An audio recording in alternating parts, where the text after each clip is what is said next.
Amigos meus que, como eu, gostam do futebol, aqui estamos para a nossa resenha via portal O Maringá, o Na Área do Esporte, trazendo uma avaliação sobre esta reta final da temporada do futebol profissional da primeira divisão de Maringá. Maringá Futebol Clube nas quartas de final, tínhamos o Galo Maringá que não passou da primeira fase e agora o Maringá Futebol Clube tem a responsabilidade, a missão de permanecer no páreo para as disputas do sonhado título do Campeonato Paraense. Ficou um pouco mais difícil com a abertura das quartas de final, em decorrência de que o tricolor foi ao oeste do estado perder para o Futebol Clube Cascavel por 1-0. Assou a batata do Maringá? Eu diria que não entendo de cozinha, mas eu acho que ela está marinada, que se fala, quando não está totalmente assada. Mas, claro que se estabelece um grau de dificuldade maior, por conta de que, na volta, o time do Jorge Castilho precisa vencer com diferença de 2 gols. Se vencer pela diferença mínima, leva a decisão da vaga para as semifinais do Campeonato Paranaense, para as cobranças de tiros livres a partir da marca de pênalti, não é? O apoio da torcida vai ser importante. A partida está agendada e confirmada para este sábado, às 19h30, no Estádio Regional Willie Davids. O tricolor precisa deste apoio a partir das arquibancadas para superar o bom time do Cascavel. Na partida disputada nesta segunda-feira no Estádio Olímpico, um jogo equilibrado, não é? Se vê muitos cobrando, dizendo que o Maringá não fez um bom jogo. Ora, fez um jogo dentro do que é possível, levando em consideração que tinha um adversário muito determinado, que foi o Cascavel.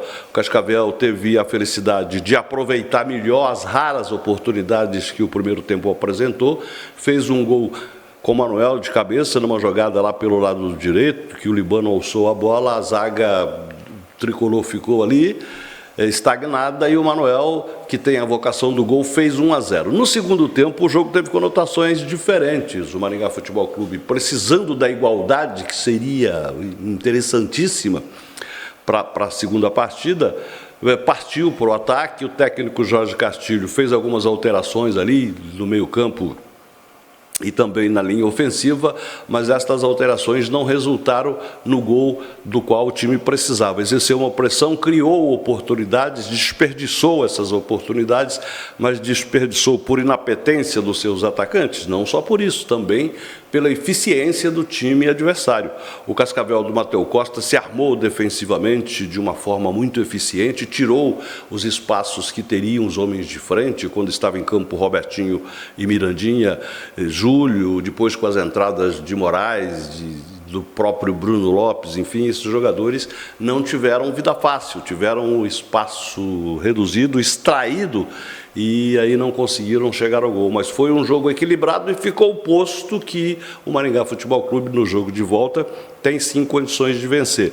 Pelo placar com diferença de 2 gols, vamos ter que ir ao estádio para saber, e depois do jogo a gente conversa. Mas de parte do torcedor maringaense há sim um otimismo, e este otimismo do time maringaense nos autoriza a projetar uma presença espetacular de público no Willie Davids no próximo sábado. Até porque, além da disputa, há muita curiosidade neste confronto entre Futebol Clube Cascavel e Maringá Futebol Clube, que já se tornou histórico no interior do estado, mas há também, além da disputa por vaga nas semifinais, há disputa por vaga na Copa do Brasil de 2025, porque neste 2024 isso já está definido. Há também a disputa por vaga na Série D do Campeonato Brasileiro. Por que estou dizendo isso? Porque o Paraná, sabem vocês, tem direito a 5 vagas na Copa do Brasil. São os 4 semifinalistas, mais a equipe com o 5º melhor desempenho. Então, Futebol Clube Cascavel e Maringá Futebol Clube, mesmo que um dos dois não vá à semifinal, mas que assegure na classificação geral a 5ª colocação, tem aí essa condição de entrar no páreo por uma das vagas na Copa do Brasil, para ser um dos representantes da Copa do Brasil na temporada seguinte. Isto, portanto, não é pouca coisa, sabem vocês. Copa do Brasil, que o Maringá Futebol Clube está nesta temporada, que o Cascavel esteve. O Cascavel foi a Petrolina no Pernambuco, foi derrotado por 3-2, se despediu na primeira fase, diferentemente do Maringá, que fez aquele jogo histórico contra o América, venceu por 2-0 e por isso tem o direito de, na quinta-feira da próxima semana, dia 14, jogar no Estádio Regional Willie Davids contra o Amazonas. Se passar pelo Amazonas, vai à terceira fase, repetindo o que fez na temporada passada. Se lembram? Quando venceu o Marcílio Dias, antes o Sampaio Correia, depois jogou com o Flamengo, também venceu por 2-0 e depois perdeu na volta no Maracanã para o rubro-negro da Gávea por 8-2, 3 pontos, mais uma diferença de gols considerável. Fez com que o time se despedisse, o time maringaense se despedisse, mas foi uma trajetória histórica, e é isso, ou mais que isso, que o Maringá quer repetir nesta temporada. Voltemos para o Campeonato Paranaense, esta fase de quartas de final. O final de semana terá a decisão, além de Maringá Futebol Clube e Futebol Clube Cascavel, que jogam no sábado, decidem também suas vagas. Atlético Paranaense e Londrina. No primeiro jogo no Estádio do Café, o Londrina venceu por 1-0, portanto um empate na capital lhe qualifica.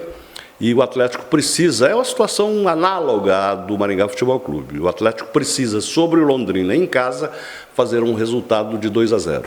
Me parece mais tranquila, e em tese é mais tranquila, a situação do Coritiba, que esteve no estádio Albino Turbay no final de semana, no domingo, e impôs 4-0 sobre o Leão do Vale, resultado que tira praticamente as condições do Cianorte de se classificar. É muito difícil, claro que é possível, porque afinal de contas estamos falando de futebol, uma modalidade onde mais que qualquer outra os resultados são imprevisíveis, mas o Cianorte precisa fazer 5-0 no Coritiba, lá no Couto Pereira, e convenhamos, é pouco provável que isso aconteça. Esse resultado, inclusive, teve como consequência a demissão do técnico Zé Roberto Lutini. O Lutini foi demitido do Cianorte e a rodada inicial das quartas de final teve outra demissão de comando técnico, que foi o Juan Carlos Osorio, o colombiano Juan Carlos Osorio. Já havia uma insatisfação com o desempenho dele no comando do Atlético, embora o Atlético estivesse tendo uma sequência de vitórias, mas perdeu para o Londrina e o colombiano não é mais o treinador. O time rubro-negro estará sob comando do Wesley Carvalho, que é aquele técnico tampão, é da comissão técnica permanente, está sempre por ali, conhece bem o elenco. Então, são estas as partidas decisivas, sem falar, é claro, não falei e vou falar, do Operário de Ponta Grossa, que recebe no estádio Germano Krieger a equipe do Azuris de Pato Branco. Na partida de ida, jogo equilibrado, e esse equilíbrio se estabeleceu, inclusive, no próprio placar de 0-0. Quem fizer a vitória simples no Germano Krieger leva a classificação para as semifinais do Campeonato Paranaense. É esse o estado de coisa, uma reta final de estadual com muito equilíbrio, com promessa de muitas emoções.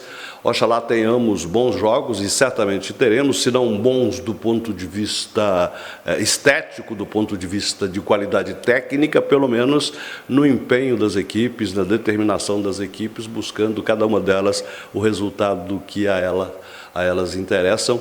Era isso de princípio. E depois a gente volta para falar da Copa do Brasil, quando o Maringá Futebol Clube vai enfrentar a equipe do Amazonas. Vamos falar mais sobre esse Amazonas. Pode parecer um nome estranho, mas é uma equipe que esteve na Série C do Campeonato Brasileiro, que conquistou o título desta Série C, está, portanto, ranqueado como disputante da Série B do Campeonato Brasileiro. Isso não é pouca coisa, mas isso é assunto para depois. Vamos botar o nosso foco, vamos nos concentrar nestas partidas das quartas de final, jogos de volta, essas partidas de volta das quartas de final do Campeonato Paranaense. Era isso, gratidão pela sua atenção aqui no nosso Tá na Área. Um abraço fraternal e forte para quem é do Sul, para quem é do Norte. Axé e boa sorte.